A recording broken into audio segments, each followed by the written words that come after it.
region since 1870. Generations combines the best of modern banking with dedication to the local community. Visit them at mygenbank.com. Generations Bank, member FDIC, and equal housing lender.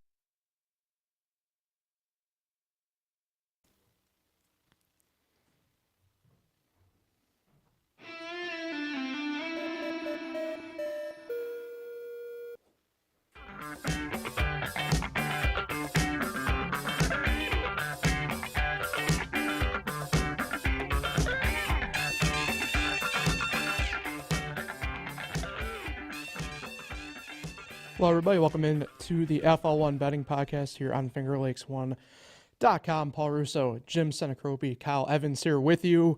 Week 13 of the NFL down. Regular season of college football done. But we have a pretty important week ahead here. The NFL heads into what I call the home stretch. We have conference finals for football. A lot of stuff still to look forward to there. But before we go any further, I have to thank a couple more of our sponsors, including the Cayuga Lake Wine Trail. From the first sip to your last look at the lake, Cayuga Lake Wine Trail will impress and inspire you as America's first wine trail. You truly choose your own path when you visit the winery, soak in the scenery, and make memorable moments with friends. Plan your trip at CayugaWineTrail.com. And Dewey's Tavern, within walking distance from downtown Saga Falls, just across the Bridge Street Bridge. You can play quick draw, lottery, and 19 televisions for all your sporting events. Great food for lunch or dinner, bocce, dart, and pool leagues. You can check them out online at deweysthirdward.com. All right, so first matter of business here. Take a quick look at our Week 13 bet card. And gentlemen, I'm out of the funk a little bit. Nice. 2-1, we'll take it. Cuse, you can't bet that in New York State. Yeah, you can't, but we still had a line on it, so I grabbed it. Could have took him on the money line. I know. Fran Brown. Winners get washed. Exactly. Get the soap. I went two for 2 in my college, and then the Buccaneers buccaneered, so they got the win outright, but couldn't cover the spread in overtime. Kyle continues his hot streak, 2-1. Hard to complain really there, I guess, in the grand scheme of it for you, man. Yeah, Thanksgiving night, the Packers rolled. Vikings won by 1 point, so I was off 3 there. And then the Eagles, took care of the Ravens, although the Ravens jumped out to a 9-0 lead in that game, so I was a little worried at first, but then it was pretty much all Eagles after that. And Jim nailed the Raiders covering, and then some, I would argue. But the Big Ten came in, kind of bit you a little bit there on the Saturday pick. Yeah, well, I should have maybe not gone against Indiana because their coach is kind of insane and probably wanted to make a point, but 30 points is a lot for any conference game. I probably would do it again. But they got throttled. Yeah. The Boilermakers got Boiler-made. Yeah. And then the big game, Ohio State, Michigan, if you watched it, Ohio State decided they were just going to run it up the middle, even though they have the best wide receivers in the country. And then there was a couple of red zone turnovers, and, yeah, that didn't even come close. Very low scoring.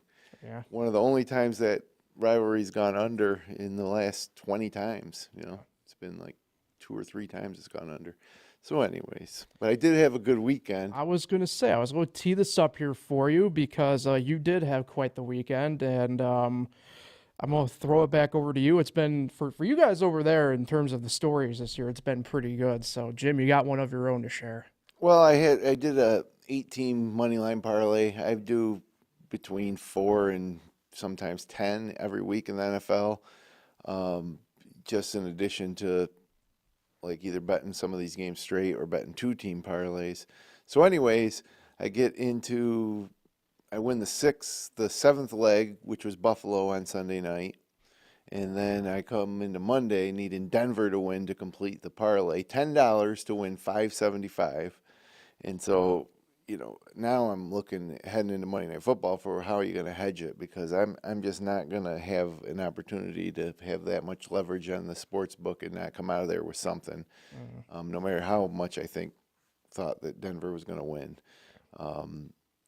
So I ended up putting a $150 bet on Cleveland plus 3.5. So now there's a scenario where if Denver wins by 4 or more, I win $4.25 on a $10 bet, which is great. If Denver wins or if Cleveland should win, I still get $189, which is not bad for a $10 bet either. Not ideal, but not walking away with nothing. But if Denver wins by 1 to 3 points, $764 because now I win both bets. So I like being able to hedge that way. And I tell you, I felt really good about Cleveland keeping it close and Denver winning by a small margin. And it was set up that way until Jameis Winston decided that he was going to do what Jameis Winston does. And don't let anybody ever forget that that's why Jameis Winston is not a good quarterback. Yeah. For the bulk of the game, he can look like he's the next coming of Randall Cunningham or whatever.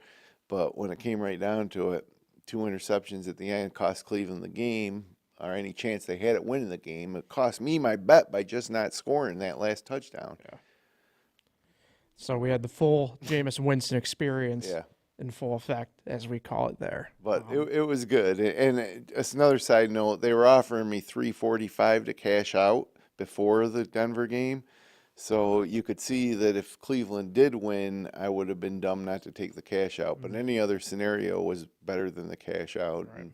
And then as my rule to all you bettors at home, I took $400 out of the account and, back into my checking account. There you go. Whenever you get a chance to do that, you got to be diligent enough to do it. So now for the rest of this year, I already was because I did it earlier this year, but you're playing with the sports books money. It's all gravy, right? Yeah. Or you could roll it all. I could have rolled that all over on a 8-teamer this week. But you're only going to hit 1 or 2 8-teamers a year, that's for sure. Yeah. Take them as they come, as they would say. What about college basketball? Yeah. What about it? It's been horrible. I'll give you a good example. Earlier this week, Monmouth beat Seton Hall, and they were big underdogs. I think it was probably 12-point spread. They beat them by 20. And then last night, Monmouth was taking on Lehigh. And I think it was pretty close even. And guess what happened? The Hawks win. Lehigh killed them. They destroyed them. So what sense does that make? Well, college basketball has been interesting this year, to say the least. I know, this is even a non-gambling side, right? But, I mean, UConn running an 0-3 gauntlet last week. I saw people talk about, like, could you imagine if you bet the underdogs the whole time? And, I mean, it's crazy this year. I don't think you put a bet on college basketball unless you're betting an underdog on the money line. Because I'm telling you, when you see a team that's like a 4.5-point road dog and you think they're going to win, or a lot of these games are coin tosses, so why not take the odds? And the one thing too, I think this year especially, that I don't know if people are realizing, like, a lot more of these kind of standalone games are being played on teams' own home courts. For example, Kansas goes into Creighton last night, not a neutral site. It was at Creighton in Omaha, and I mean, Creighton wins outright, and that's a good Creighton. That's another Creighton team that will be in the tournament this year. But I forget what the exact line was, but they were dogs. They were dogs, yeah. And it's interesting. I know tonight, I'm not going near this game anyway. Or no, it's not tonight, but Kentucky's at Gonzaga. I mean, that's a game that's at Gonzaga, not in Seattle or anything like that. It's in Spokane. So, what's the line? Those things. It's a good question. I don't. Because Kentucky just lost to Clemson. Yeah. As favorites. So, yeah, for me, I find a couple teams and I ride them at least through the pre-conference schedule. Yeah. And those two teams this year for me have been Elon and IUPUI. And both of them have been covering, winning money lines as underdogs. So I don't know why. It's just certain teams, they catch your eye, and you win a couple with them, you stick with them, and Vegas or the betting public just doesn't see it that way. Yeah, I mean, right now there is no line. Game's on Saturday night. But at the moment, the public is putting backing on Gonzaga. So Yeah, I would say so, especially after Kentucky losing to Clemson. But anyways, the real meat of this show is about football this weekend. A lot of good championship football in college, and of course the NFL Week 14. yeah, it's interesting. Conference championship footballs, the lines are always close. They're always pretty tight for the most part. I think the biggest line that I saw for the weekend so far was 6.5 in the CUSA championship game between Jacksonville State and Western Kentucky. Of course, that's all that anybody's talking about. Well, yes, but everybody else is pretty much within about the 2.5 to 4 point window, more or less. I think the only other one that's not quite that's the Sun Belt Championship, Marshall at Louisiana. I think that one's sitting right at about 6 last time I checked. So. Another one people can't stop talking about. But the main point of talking ones are pretty much on Saturday, right? Friday night, Yeah, got one with major implications to the college football playoffs, Boise State and UNLV. Yeah. Boise State wins, more than likely they get the bye. Yep. So. And they lose, more than likely they're out. Well, UNLV's definitely in at that point. Alabama's certainly going to be rooting for Boise State. Yeah. It's pretty wild. I got to tell you, I love the new setup for the college football playoffs, expanded to 12 teams. There's a lot of interest in these games, a lot of different scenarios that can take place. And then when it finally is all sorted out, you're going to have a bracket where the championship's going to be decided on the field. And if Syracuse could have beaten Boston College or not lost to Stanford, if they were a 2-loss team right now, they'd be in the conversation, I think. Yeah, I mean, well, I don't know if they'd be. Stanford loss is the worst. Yeah, bunch. they all sucked. The Pittsburgh loss sucked too. Yeah, those 3 losses. But I don't know I don't think that we would have been in the ACC championship game either way. Well, the tough part is the only head-to-head they had with anybody going into last week, even was Miami. So. Either way, we made our point with that Miami win. So, but this new setup is great. I do think they should expand to 16 and let all conference champions in, whether it's Sun Belt or Conference USA or whatever it might be. If you win a conference championship, that should be your path into the tournament. And I know people will be upset when a Marshall might be in the tournament while Ole Miss or Alabama isn't, but sorry, it's a national championship, and if you're in a major conference, not a Big 5 conference, but if you're in a Division I conference and you win that title, then I think they should be in automatically. So expand the field, but either way, it's great. I really enjoyed watching the show on Thursday night, or what night was it? Tuesday night. Tuesday night. A lot of drama, a lot of different scenarios from these games this weekend, and then a true championship to be decided on the field, not by the AP writers. Yeah. I know on the FCS side of it, Division I AA for those inclined, I think the only conference there that doesn't get an auto bid is into their bracket is actually the Ivy League. So I'm with you. I would prefer, if first year of expansion they have done 8. I think 12 leaves a lot of kind of room that we're kind of seeing right now of interpretation, if you will. And but that's interesting. Yeah. No, I don't disagree, but I'm with you. Why not? Look, just go to 16, I think they should too. It's inevitable, but I also think, if you remember how in the past it's been heading into college bowl season, it's like, okay, great. These guys, even when it was 14 playoff, it was like all these games, and then finally you get the games that matter. Now you're going to get a lot more games that matter, and a first round win could be your first step towards a national championship. And nobody's dominant enough where they're going to run away with this thing. Boise State's in the tournament. Oregon's the number 1 seed right now, and Boise State lost to Oregon by 3 earlier this year. So, I mean, anybody can win it. Anybody can win it. Yeah, I mean, it's one of those things all year that I've been saying where it's like kind of have to give the de facto nod to Oregon at this point, but that's only because they're the only ones who really have not struggled the way the others have. And even then, I mean, they struggled with Wisconsin. And obviously you mentioned, right? I mean, the Boise State game, they're really, to be fair, that was the only game that really gave them the trouble that I think some people were probably looking at. So, And they got Penn State this weekend. yeah. Well, we'll get to that one because that's on my my thing here. So, we get to the picks. Yeah, let's do All it. right, Kyle, you hold the tiebreaker since you're first in the standings. Again, coin flips on you. Would you like to pick first or defer? Yeah, I'll go first. All right. But I know this line's already changed, so I don't know if you want to give it to me. Well, hold on, because I got the app. So Yeah, I picked last night. I'm gonna take the Packers tonight plus 3.5. all right, That's what I got it at. All right, cool. Because it's down to 3 on DraftKings now. Yeah. And then my second pick, I'm gonna take Bills minus 3.5 at Rams. Okay. I cannot believe it's that low, to be honest. Rams are trending. And then my final one. This is not a popular pick, but I'm feeling it. Bengals minus 5.5 at Dallas. Ooh. Both defenses are terrible. I like the over in that. But in a one. shootout, you're telling me Joe Burrow is going to lose to Cooper Rush?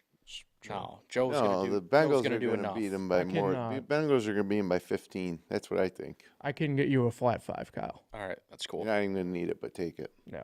But Green Bay on the road at Detroit, I don't know. I made the point yesterday when me and Nick were doing our head-to-head picks over on Fresh Takes. I was like, if that game was at Green Bay, I'd be taking Green Bay.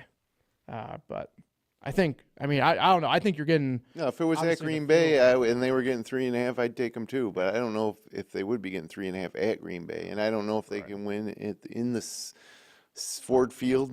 Yep. So I wish it was still the Silver Dome. Home Hey, of the they MAC. did last Thanksgiving. Let's roll again. Yeah, that's true. Home of the MAC And championship. they played in November 3rd, and that was a weird game. You remember? It was 24-14, and the Lions pulled away on a pick 6. That's right. And Jordan Love was banged up. Remember, he had that ankle, and then Yeah. he's had the bye and the rest since then. And what about the Bills? Yeah, well, I Donut get that the Rams are playing well, but like I threw out those stats earlier on Monday. The Rams can't stop the run. The Rams don't score a ton of points, and the Bills have been putting up crazy points, and they're in a dome. And they're going to probably get Keon Coleman back, probably get Dalton Kincaid back, and they're just 3.5 favorite, 3.5 point. Yeah, hey man, look. I'm not one here to argue with you, except it's a bad spot for the Bills. They And just Matthew beat Stafford. Kansas City. Next week is Detroit. They got to go all the way out west now after playing that snow game on Sunday night and play, a trending Los Angeles Rams team. So it's just a donut game. But who am I to say? Donut game. Yeah, it's in between the two. It's in between the two big games. Okay. When you look at that All right. schedule, if you're the Bills, you're like, oh my God, we got the Kansas City on Sunday Night Football, and then they're like, oh, and then that Detroit Lions game is going to be a preview of the Super Bowl, and in between, they got to travel all the way across the country and play the Rams. Bigger game for the Rams than the Bills, probably. Well, for playoff implications, every game's a big game for the Bills at this point because they're trying to be the number 1 seed. But yeah, big game for both teams. But I do think the Bills are going to win. It's just not out of the whole slate of games. I'm not comfortable with it. And it was at 4.5, wasn't it?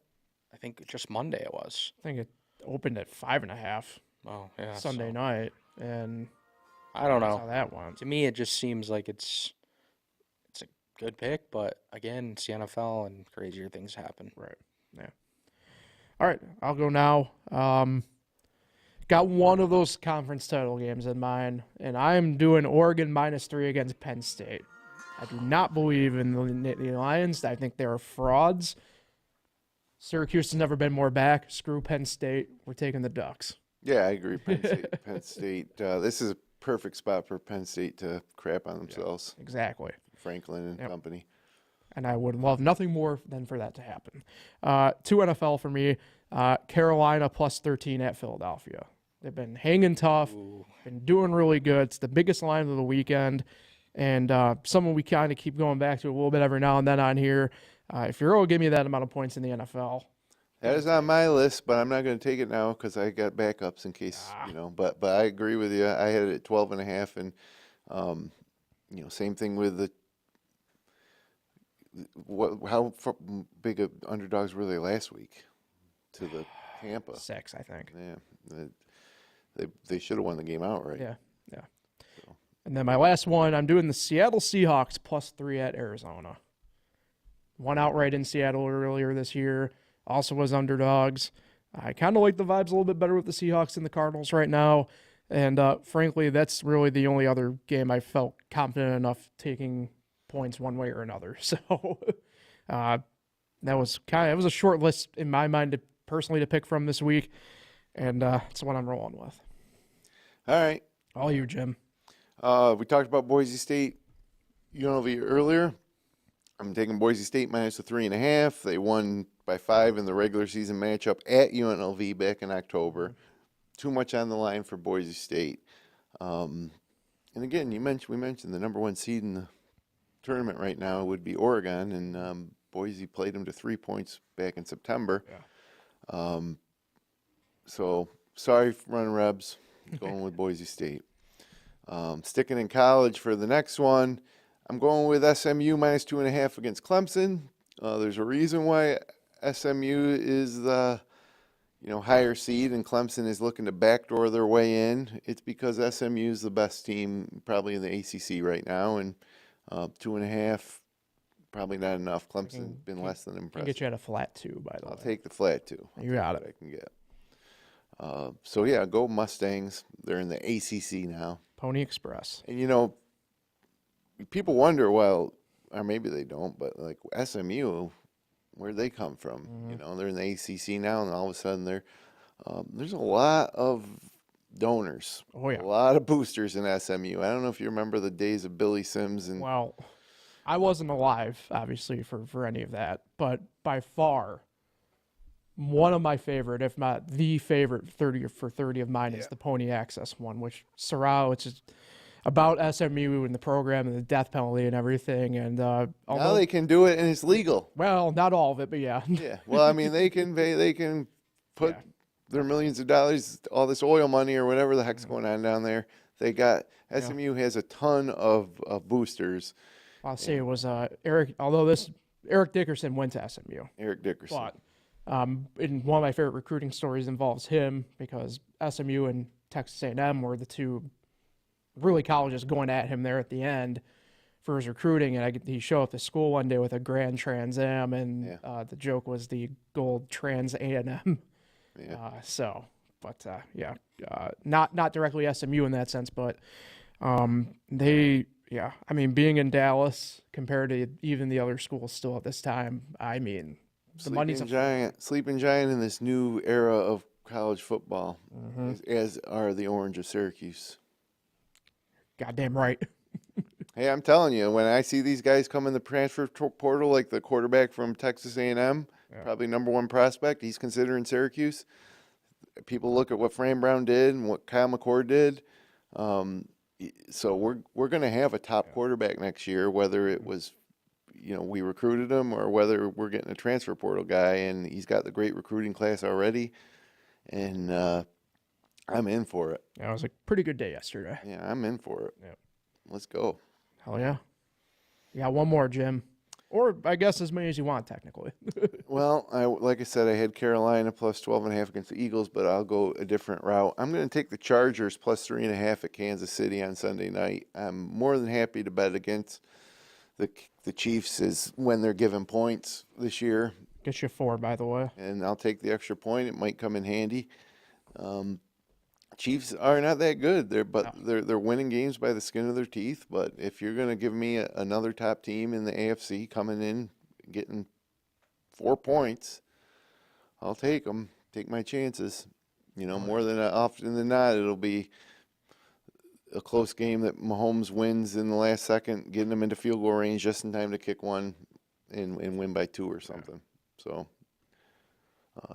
Justin Herbert is quietly,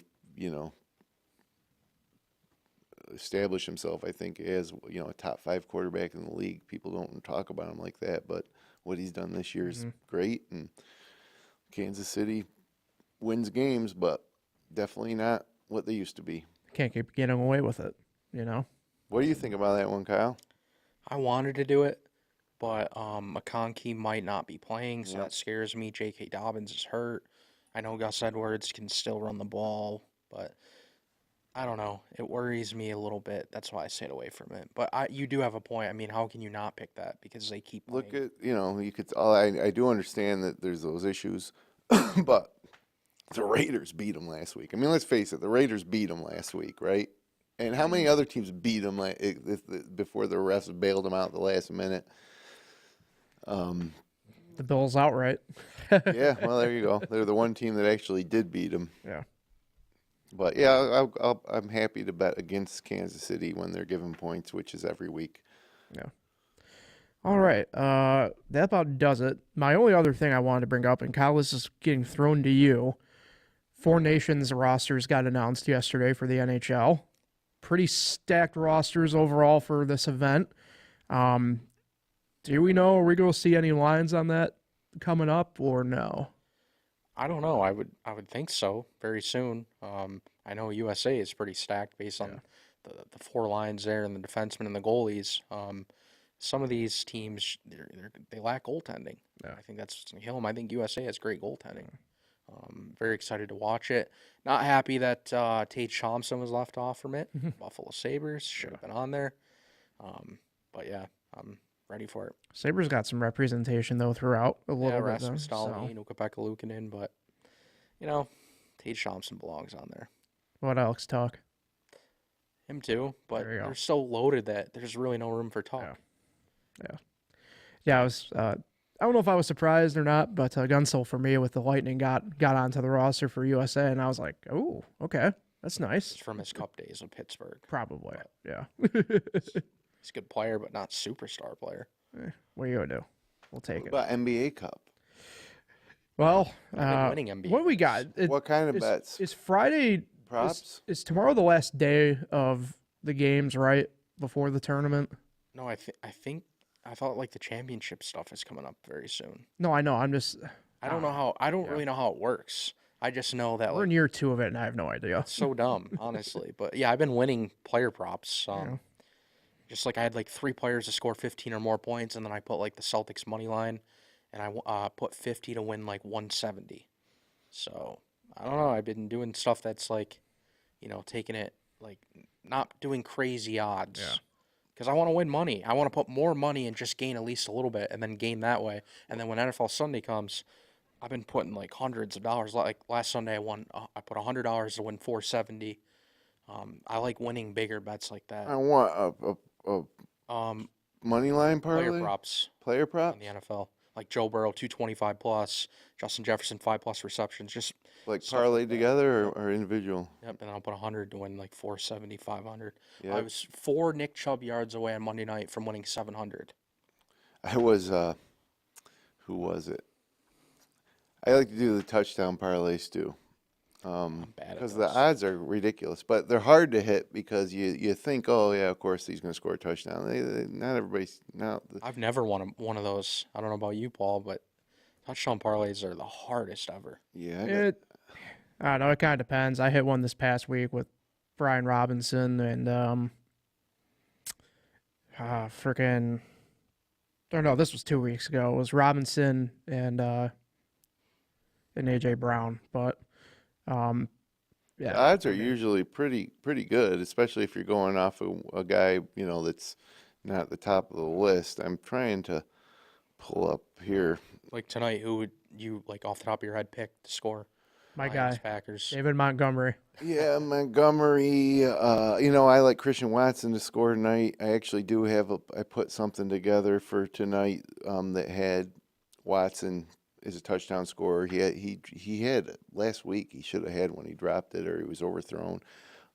They're going to try him deep once or twice during the game, and if he catches it, so I got him with a touchdown and then over a 30-yard reception. And I think Amon Brown to have 120+ yard reception, which was like minus 270 or something. But parlay them together, and would be a nice little payday. But what I wanted to, here it is. So last weekend I bet $10 on a 4-leg anytime touchdown score parlay. And the odds were plus 12,372. So this was $10 to win $1,200. Wow. And it doesn't seem like it should be that big of a payoff because I bet Terry McLaurin, he had 2 touchdowns. Marvin Harrison Jr., he had 1. Dalton Schultz for the Texans had 1. And guess who the one guy who didn't? Darnell Mooney and stupid Kirk Cousins in that crappy game for the Falcons. But Something's wrong with Kirk Cousins. Yeah. Some of his passes, he might have an injury or something. yeah, I think he does. But and I could have put a million other guys in there besides Darnell Mooney. But that's what I went with, and one. It's always that one. Yeah, it's always the one in the parlays. But to me, $10 to win $1,200 on those and 4 guys scoring touchdowns, and Schultz was plus 360, Harrison was plus 175, McLaurin was plus 190 for some crazy reason because he scores touchdowns every week, and Mooney was plus 240. So they were all plus odds, but I don't know. I liked it a lot, and then it started to take shape, and Mooney let me down. Actually, Cousins let me down. Get ready to learn Michael Penix. Potentially. Not this week yet, though. Uh, Maybe if Cousins gets off to a slow start, but they're not going to throw Penix in there to start. No. Sorry, I'm getting thrown off a little bit here. We got a tsunami warning for San Francisco. So Really? yeah. Got a day after tomorrow stuff going on, apparently. There was an earthquake or something? 7.1 just off the coast. Holy. Are the 49ers home? They are. Yeah, they're playing the Bears. Oh, boy. Well, hopefully everybody stays safe out that way. I don't know. Sounds weird I'm going to say it this way because I hate this stuff, but I guess luckily we got a winter weather advisory out our way, and that's it. Yeah, we don't got to worry about being swept away by the ocean. Seriously. My gosh. All right, let's get out here on that note then, guys. Good luck this week. Good luck to everybody else with your picks. We'll be back at it again next Thursday, same time, same place, recapping week 14 and then looking ahead to week 15, where it'll be NFL and Army-Navy. So the options get limited at that point. I'm going to have to get back to my NFL ways more. So, And we can't bet the Army-Navy game because Army's in New York State. Yep. So, darn it. Either way, more on that next week. Appreciate everybody for listening and tuning in. Enjoy the weekend, everybody, and good luck with your bets.